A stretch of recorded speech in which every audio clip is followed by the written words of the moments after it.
Seigneur, nous voulons plus de toi. En cette saison, comment vous allez? J'espère que vous allez bien et que votre journée s'est bien passée. Aujourd'hui, je voudrais vous partager quelque chose que tout le monde a vécu. Certainement, à la fin en début d'année, on fait le point des projets que nous avons prévu faire. Nous avons prévu aboutir à certaines choses. Nous avons dans la vie fait face à des échecs parce que ces projets n'ont pas pu aboutir.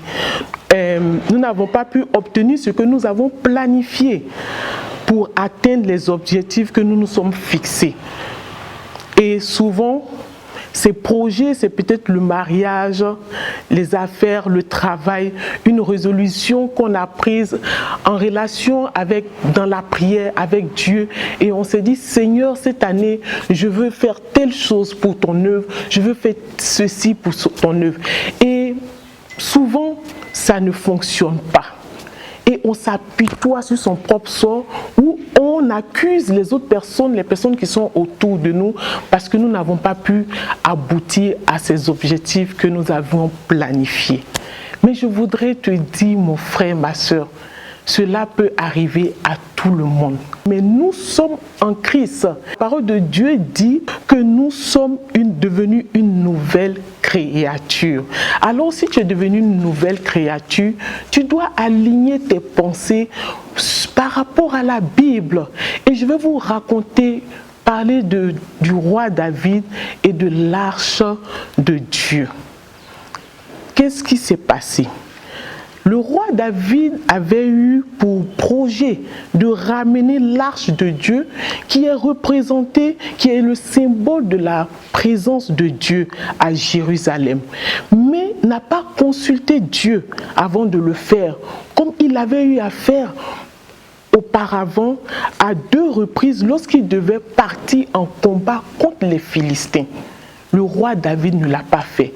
Il a juste pris la décision de choisir des élites, des personnes qu'il pensait être bien pour pouvoir aller chercher l'arche de Dieu. Souvent, on a l'habitude de demander la présence de Dieu pour des situations, pour des projets. Et quand on voit que Dieu est avec nous, pourtant les projets, il y a différentes étapes dans l'accomplissement des projets. Quand tu vois qu'il y a un nouveau projet qui se présente devant toi, tu dois demander la présence de Dieu, tu dois demander les instructions de Dieu afin que ce que tu vas accomplir soit pour glorifier Dieu. Et David ne l'a pas fait. Son choix a malheureusement, c'est dans 2 Samuel 6, 1 à 11, vous pouvez lire ce passage. Son choix a entraîné la mort d'Uza, une personne parmi les élites qu'il a choisies pour conduire l'arche de Dieu à Jérusalem.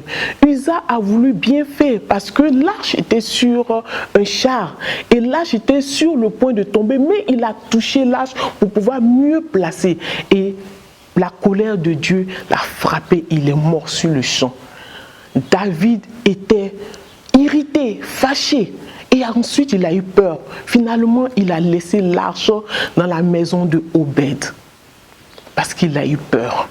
Et ensuite, en fait, ce que je voudrais vous emmener à comprendre, qu'on peut avoir des échecs dans des projets. Et il faut qu'on revienne vers nous, qu'on entre en nous et qu'on demande à Dieu, Seigneur, où est-ce que j'ai failli? Qu'est-ce que j'ai fait qui n'a pas pu accomplir ta volonté ou accomplir ce projet? J'ai besoin de ta présence, Saint-Esprit de Dieu. Conduis-moi. Et c'est ce que David a fait dans 1 Chronique 15, du verset 12 au verset 13. Il a dit, je lis, il leur dit, vous êtes les chefs de famille des Lévites. Sanctifiez-vous, vous et vos frères, et faites monter à la place. Je lui ai préparé l'arche de l'Éternel. Et il dit, car nous ne l'avons pas cherché selon la loi la première fois que nous avons voulu faire venir l'arche de l'Éternel. David s'est rendu compte qu'il s'est mal organisé pour emmener quelque chose qui allait plaire à Dieu, parce qu'il ramenait la présence de Dieu à Jérusalem, mais il est revenu en lui-même. Donc c'est pour te dire en fait que tu peux avoir échoué dans les projets. Reviens en toi-même et demande à l'Éternel comment je dois réorganiser ma vie. Demande au Saint-Esprit de te parler, de te montrer les failles et les faiblesses, et tu recevras, tu sauras que l'échec n'est pas une fatalité, mais c'est une détermination pour avancer et être meilleur.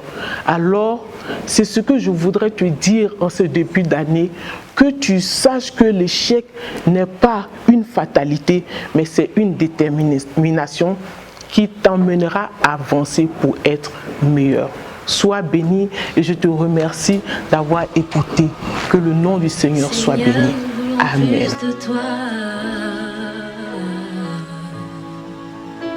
En cette saison, notre roi, nous voulons plus de toi.